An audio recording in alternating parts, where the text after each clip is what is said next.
হে everyone, আমার কিন্তু বিকেলের কাজকর্ম কিন্তু কমপ্লিট হয়ে গেল। কাজকর্ম বলতে দেখতেই পেলে উঠোনটা সুন্দর করে ঝাড়ু দিলাম, আর গাছের গোড়াতে কিন্তু অনেক পাতা জমে ছিল। আর বাড়িতে গাছপালা কিন্তু লাগানো থাকলেই গাছের শুকনো পাতা ঝরে পড়ে, ওই জন্য আজ আমি আপনাদের সামনে কিন্তু সুন্দর করে বিকেলের কাজটা তুলে ধরলাম।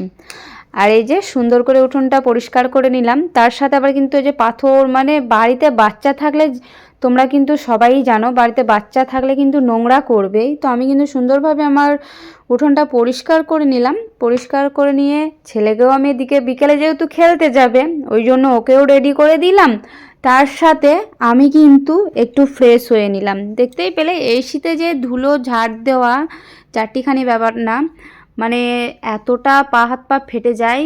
আবার মুখের অবস্থা তো খুবই খারাপ। এই শীতে যে কী ব্যবহার করব সেটাও কোনো ঠিক পায় না। ওই জন্য আমি কিন্তু সেই শীতে একটা হিমালয় ক্রিমই ব্যবহার করি, কিন্তু তবুও তো কাজ করে না, তবুও ফেটে ফুটে যায়। কি করব, পাও পুরো ফেটে গেছে।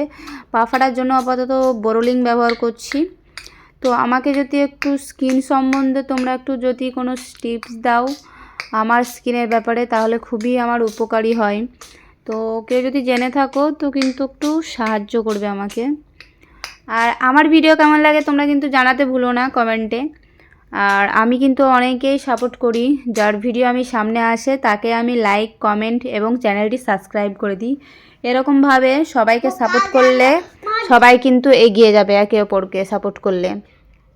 তারপরে আবার চলো তারপরে বলছি, ছেলেকে বলতে গেলাম, তো ওই জন্য ওখানে যাই হোক, ছেলেকে এদিকে পড়াচ্ছি আর এদিকে একটু ভিডিও ভয়েস দিচ্ছি। চলো, আমার সুন্দর সুন্দর ভিডিও দেখার জন্য চ্যানেলটি সাবস্ক্রাইব করে দেবে। চ্যানেলটি সাবস্ক্রাইব করলে কিন্তু মনে আরও উৎসাহ বাড়ে। আর ভালো থাকবেন, সুস্থ থাকবেন। আমি কিন্তু পুরো ফ্রেশ হয়ে গেলাম, মানে জামা কাপড় ধুলো হয়েছিল, উপরে প্যান্টটা খুলে রেখে দিলাম। চলো আজকের মতন বেশি বকবো না, টাটা। আমার এই যে সুন্দর লুকটি রেডি হয়ে গেল। সুন্দর লুক বলতে কি কি করলাম দেখতেই পেলে। চলো আজকের মতন টাটা, বাই বাই। ভালো থাকবেন, সুস্থ থাকবেন, বাই বাই।